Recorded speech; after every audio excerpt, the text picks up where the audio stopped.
नमस्कार भक्तों, स्वागत है आपका हमारे चैनल पे। आज का हमारा विषय है वटमावस्या व्रत कथा। वट सावित्री व्रत ज्येष्ठ मास की अमावस्या तिथि को मनाया जाता है। इसको वटमावस भी कहते हैं। इस दिन शनि भगवान का जन्म भी हुआ था। वट सावित्री व्रत में सुहागनें अपने पति की लंबी उम्र के लिए व्रत रखती हैं। वट सावित्री व्रत रखना शुभ रहता है। इस पूजा में वट वृक्ष की पूजा का खास महत्व है। इस दिन वट वृक्ष के नीचे बैठकर पूजा करने और सावित्री सत्यवान की कथा सुननी चाहिए और वृक्ष की परिक्रमा लगाकर कच्चा सूत बांधना चाहिए। मान्यता है कि इस व्रत को करने से पति की उम्र लंबी होती है। आइए सुनते हैं वट सावित्री व्रत कथा। पौराणिक कथाओं के अनुसार भद्र देश में एक धर्मात्मा राजा राज करते थे, जिनका नाम था अश्वपति। उन राजा के कोई संतान न थी। उन्होंने संतान की प्राप्ति के लिए मंत्रोच्चारण के साथ प्रतिदिन 1 लाख आहुतियां दी। 18 वर्षों तक यह क्रम जारी रहा। इसके बाद सावित्री देवी ने प्रकट होकर राजा को वरदान दिया कि तुम्हें एक तेजस्वी कन्या प्राप्त होगी। सावित्री देवी की कृपा से राजा अश्वपति के यहाँ एक कन्या का जन्म हुआ। उसका नाम सावित्री रखा गया। कन्या बड़ी होकर बेहद रूपवान हुई। योग्य वर न मिलने की वजह से सावित्री के पिता बहुत दुखी थे। उन्होंने मंत्रियों के साथ कन्या को स्वयं वर तलाशने के लिए भेजा। सावित्री तपोवन में भटकने लगी। वहाँ साल देश के राजा धूम्रसेन भी रहते थे। उनका राज्य किसी ने छीन लिया था। उनके पुत्र सत्यवान को देखकर सावित्री ने पति के रूप में उनका वर्ण किया। ऋषि राजा नारद को जब यह बात पता चली तो वह राजा अश्वपति के पास पहुंचे और कहा कि हे राजन, ये क्या कर रहे हो आप? सत्यवान गुणवान है, धर्मात्मा है और बलवान भी है, पर उसकी आयु बहुत छोटी है। वह अल्पायु है। 1 वर्ष के बाद ही उसकी मृत्यु हो जाएगी। ऋषि राज नारद की बात सुनकर राजा अश्वपति घोर चिंता में डूब गए।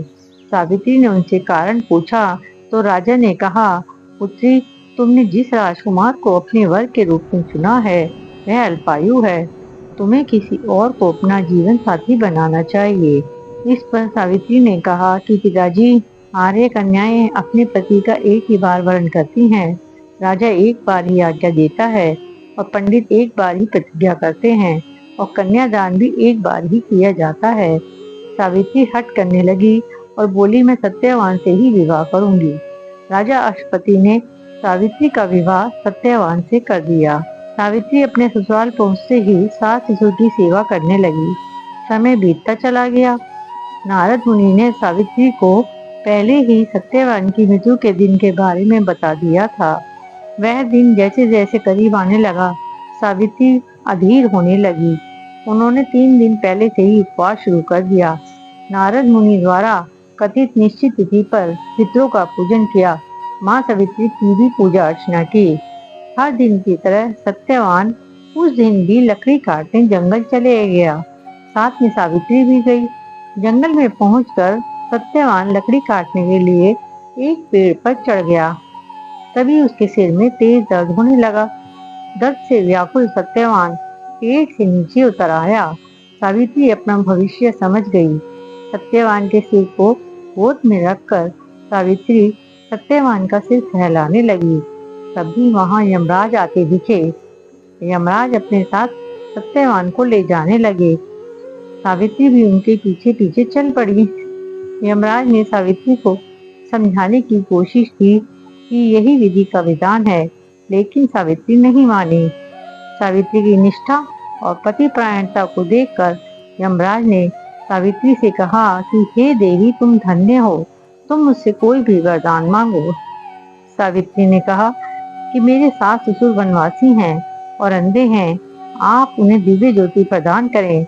यमराज ने कहा, ऐसा ही होगा, जाओ, अब लौट जाओ। लेकिन सावित्री अपने पति सत्यवान के पीछे पीछे चलती रही।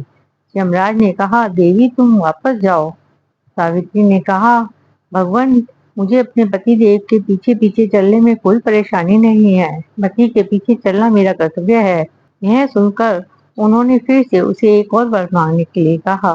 सावित्री बोली, हमारे ससुर का राज्य छीन गया है, उसे पुनः वापस दिला दें। यमराज ने सावित्री को यह वरदान भी दे दिया और कहा, अब तुम लौट जाओ। लेकिन सावित्री पीछे पीछे चलती रही। यमराज ने सावित्री को तीसरा वरदान मांगने को कहा। इस पर सावित्री ने संतान और सौभाग्य का वरदान मांगा। यमराज ने इसका वरदान भी सावित्री को दे दिया। सावित्री ने यमराज से कहा कि प्रभु, मैं एक पतिव्रता पत्नी हूँ और आपने मुझे पुत्रवती होने का आशीर्वाद दिया है। यह सुनकर यमराज को सत्यवान के प्राण छोड़ने पड़े। यमराज अंतर ध्यान हो गए और सावित्री उसी वट वृक्ष के पास आ गई जहाँ उसके पति का मृत शरीर पड़ा था। सत्यवान जीवित हो गया और दोनों खुशी खुशी अपने राज्य की ओर चल पड़े। माता पिता को दिव्य ज्योति प्राप्त हो गई थी। इस प्रकार सावित्री सत्यवान चिरकाल तक राज्य सुख भोगते रहे। बोलो माँ सावित्री की जय।